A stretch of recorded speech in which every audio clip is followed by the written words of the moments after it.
Hello everyone, welcome to my new vlog. तो guys, आप लोगों के काफ़ी सारे कमेंट आ रहे थे कि दी आप पार्लर का व्लॉग डालिए कि आप कैसा काम करा रहे हो, जिससे कि हमें भी आइडिया हो इन फ्यूचर अगर हम भी कुछ काम कराते हैं अपने सैलून में।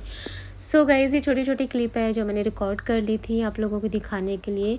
तो आप देख रहे हो यहाँ पे मैंने कुछ पीवीसी पैनल का काम कराया है। फ्रंट में अगर आपको दिखेगा तो ये जो मेरा काउंटर है, ये पहले वाला काउंटर है जो मेरे पहले वाले सैलून में था। बिकॉज़ मैं बहुत ज़्यादा खर्चा नहीं करना चाह रही थी मेरे सैलून में, और वो इसलिए क्योंकि मैंने कुछ और प्लान किया हुआ है। ये जस्ट मैंने अभी कुछ टाइम के लिए ही अपने पूरा सेटअप बना रही हूँ। लेट्स सी उसके बाद क्या होता है, ज़रूर आपके साथ शेयर करूँगी। अच्छा, यहाँ पे देखो गलती क्या हुई, हमने पहले पूरे पैनल्स वगैरह लगा लिए थे और जो छत है ना, वहाँ पे मुझे कुछ सीलिंग का काम कराना था। तो मैंने पहले फॉल सीलिंग का सोचा था, फिर वहाँ पे मुझे किसी ने गाइड किया कि यहाँ पे आप लाइटिंग वाला कराओ, वो ज़्यादा बेस्ट रहेगा। तो उसके लिए फिर मुझे वॉल पुट्टी करानी पड़ी, और ये सब कुछ काम होने के बाद फिर वॉल पुट्टी करा रहे हैं ऊपर में।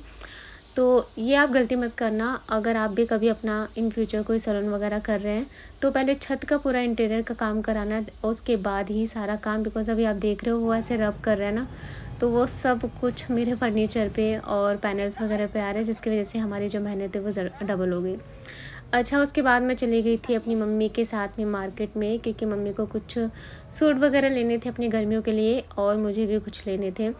देखो, मेरी मम्मी जल्दी से जाती ही नहीं है, बड़ी मुश्किल से मैंने तैयार किया, क्योंकि वो मार्केट जाती नहीं है और हम उनके लिए कुछ लेकर के जाए तो उनको वो पसंद नहीं आता। तो मैं बड़ी मुश्किल से मम्मी को खींच के ले गई कि चलो और अपनी पसंद से देख लेना कुछ भी।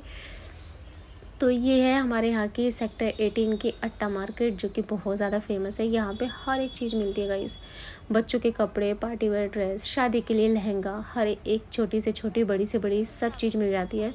तो यहाँ से मैंने बच्चे के लिए कुछ कपड़े लिए और भी काफ़ी सारी चीज़ें ली थी। एंड गाइज, इस शॉप पे मैं फ़र्स्ट टाइम आई थी और यहाँ पे मुझे बहुत अच्छी कुर्ती मिली, बहुत अफोर्डेबल प्राइस में और अच्छी क्वालिटी में। तो यहाँ पे मैंने कई सारी कुर्तियाँ ले ली बिकॉज़ मुझे बहुत अच्छी लग रही थी। कलेक्शन भी इनके पास बहुत अच्छा था। बीबा के जो कुर्तीज़ होती है ना, बड़े बड़े ब्रांड्स की जो कुर्तियाँ होती हैं, यहाँ पे वो होलसेल प्राइस में काफ़ी अच्छी, एक तरह से सर्फ प्लस का स्टॉक होता है। ठीक है, सारी शॉपिंग करने के बाद फिर हम चल दिए वापस अपने घर की तरफ। घर की तरफ क्या, मुझे तो सैलून का काम कराना था। और ये देखो मेरी शॉपिंग। वापस आए सैलून में, देखा तो फिर ये अंकल भी आ गए थे। एक्चुअली मेरे यहाँ पे जो भी काम कर रहे हैं ना, सब दिन का काम कहीं और करते हैं, रात में मेरे पास आते हैं, यानी कि 8 बजे के आसपास मेरे सैलून में आते हैं, और फिर मेरा जाने का भी टाइम होता है। तो यहाँ से मैं करीब कम हर मतलब डेली मैं कभी 10 बजे जा रही हूँ तो कभी 11 बजे जा रही हूँ, क्योंकि टाइमिंग ही ऐसा है। ठीक है, फ्रंट में ये हम यहाँ पे लगा रहे थे ग्रीन वाली ये आर्टिफिशियल ग्रास, जो कि मुझे और कुछ समझ ही नहीं आ रहा था कि यहाँ पे मैं क्या करूँ। फिर मैंने सोचा थोड़ा सा ग्रीनरी भी होना चाहिए सैलून में, तो ये मुझे सही लगा। और ये देखो, सुमन भी बेचारी मेरे साथ रुक जा रही थी काफ़ी लेट, क्योंकि सुमन भी काफ़ी सारी चीज़ें मुझे गाइड कर देती है कि नहीं दीदी यहाँ पे ये करो तो वो करो। तो एक दूसरे का हम हेल्प ले लेते हैं। सुमन मुझे गाइड करती है, मैं सुमन को समझाती हूँ, फिर ये मुझे समझाती है कि नहीं दीदी ऐसे से। तो अच्छा लगता है सुमन के साथ मुझे। ठीक है, तो यहाँ पे लग रही है हमारी ग्रीन ग्रास। और गाइज़, अभी तक आप मुझे बताना कि आप में से जो भी ये व्लॉग देख रहे हैं, किस किस का अपना सैलून है, किसका अपना खुद का है, या फिर किसका रेंट का है, या फिर इन फ्यूचर कौन ओपन करना चाह रहा है। प्लीज़ आप मुझे कमेंट करना, मुझे अच्छा लगेगा। ठीक है, बीच में हमारे क्लाइंट आ गए थे, बिकॉज़ क्लाइंट को थ्रेडिंग करानी है और भी काम कराना है, चाहे हमारा कितना भी काम चलता रहे, बट उनको कराना है। तो अच्छा लगता है क्लाइंट का ये प्यार भी देख के, वो कहीं और जाना ही नहीं चाहते। वो बोलते दीदी जैसे भी हो प्लीज़ कर दो, यहीं की आईब्रोज पसंद आती है। तो अच्छा लगता है क्लाइंट का ऐसा प्यार देख के।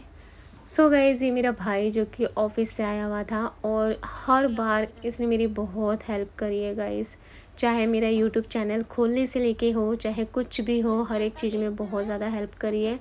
और यहाँ पे देखो, अंकल इतना अनफिनिशिंग वाला काम कर रहे थे, मेरा भाई आके उसको ठीक कर रहा था। मैं तो बोल रही थी कि भाई तू ये वाला काम भी सीख ले, क्योंकि इसने हर एक चीज़ ठीक करी है। मतलब जो भी कारपेंटर आ रहे हैं तो उनको ये करेक्शन कर रहा है, कोई पेंटर आ रहे हैं तो उनको, कोई लाइटिंग का काम कर रहे हैं तो उसमें ये सब ठीक कर रहा है। तो देख रहे हो, हर एक चीज़ इसने वो फिनिशिंग से किया है। तो ये मेरा भाई, ये मल्टी टैलेंटेड है। और हर एक काम में मेरा बहुत सपोर्ट करता है। यहाँ पे आप जो ग्रीन देख रहे हो ना, ये भी पूरा इसी ने करवाया था, मैंने पूरा अच्छे से रिकॉर्ड नहीं किया। तो आधा काम समझो इन अंकल का मेरे भाई ने ही कर दिया था। अगर पीवीसी पैनल लगा रहा है तो उसमें भी उसमें हेल्प कर रहा है, और हर एक चीज़। तो देख रहे हो, मेरा काम करा के फिर वापस घर चला गया। ठीक है, फिर उसके बाद चेंज करके फिर आया, और यहाँ पे कुछ लाइट वगैरह हम लाए थे, तो उसी को ये सब चेक कर करके मुझे सजेशन दे रहा था कि कौन सी लाइट कहाँ पे लगनी है।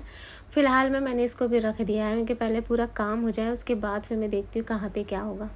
अच्छा, मैं आपको एक बात बताऊँगी, जब मेरा यूट्यूब चैनल नहीं था ना, मैं काफ़ी सारे लोगों की वीडियो में देखती रहती थी। डेली मैं पूरे दिन मैं यूट्यूब पे ही लगी रहती थी, कभी कुछ देख रही हूँ, कभी कुछ। तो मेरे भाई ने मुझे सजेशन दिया कि जब तो किसी और की वीडियो देख सकती है, कि क्यों नहीं फिर अपना चैनल खोल लेती है। और देखो, हम बहन भाई में तू तड़ाक चलता है, बिकॉज़ हम ऑलमोस्ट सिमिलर ही है, मतलब बहुत ज़्यादा नहीं है एज में गैप।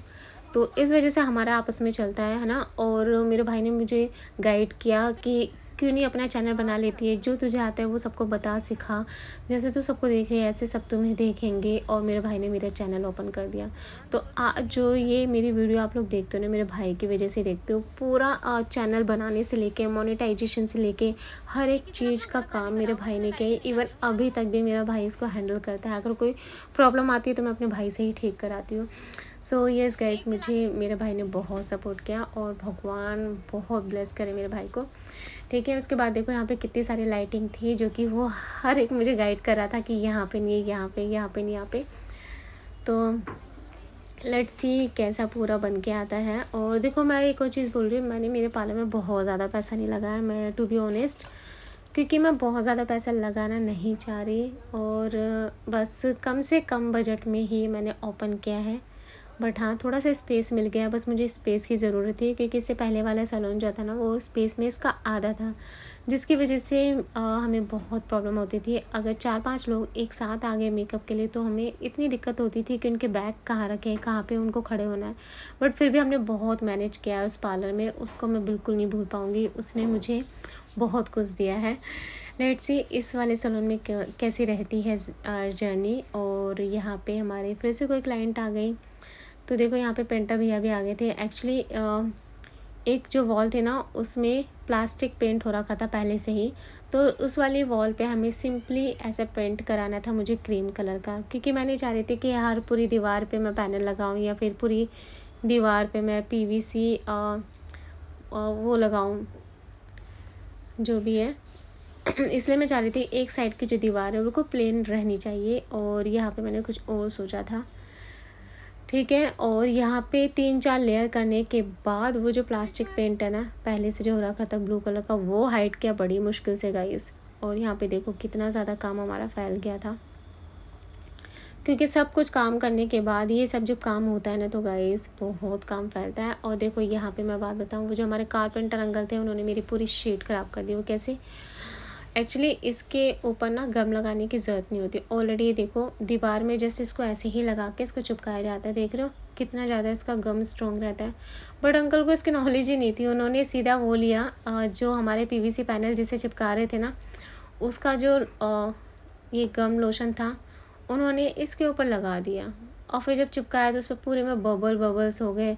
फिर मैंने उनको बोला कि अंकल, ये ऐसे नहीं लगता है। मेरे भाई ने आके इसको ठीक किया।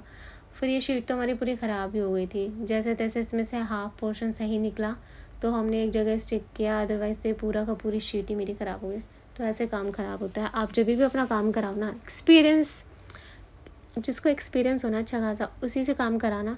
सस्ते के चक्कर में ना आपका और लॉस ही होगा। वही मेरे साथ हो गया। मैंने सोचा चलो ठीक है, ये अंकल खाली हैं, और किसी के पास जल्दी से इतना टाइम था नहीं, मेरे पास टाइम कम था, और मैंने बस इन अंकल से जैसे तैसे कर लिया।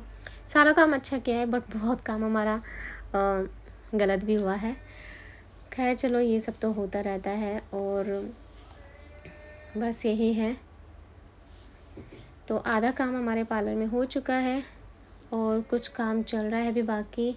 और मैंने सोचा है कि एक एरिया मैं अपना फ़ोटोशूट के लिए रखूं, जो कि अभी मेरा डिसाइड नहीं हो रहा। मैं बहुत ज़्यादा कन्फ्यूज़न में हूँ कि मैं कहाँ पे क्या करूँ। तो आप मुझे गाइड करना, अगर आपने मेरा ये देख ही लिया है ना, आप मुझे सजेशन दो कि मैं कहाँ पे फ़ोटोशूट का अपना एक सेटअप बनाऊँ, जिसमें मैं क्लाइंट का फ़ोटोशूट कर सकूँ या फिर किसी ब्राइडल को रेडी कर रही तो उनका फ़ोटोशूट कर सकूँ। ठीक है, आप मुझे गाइड करना। सो आई होप आपको ये वीडियो पसंद आई होगी। नेक्स्ट ब्लॉग आपके साथ शेयर करूँगी। मिलते हैं अगली वीडियो में। Bye bye, take care.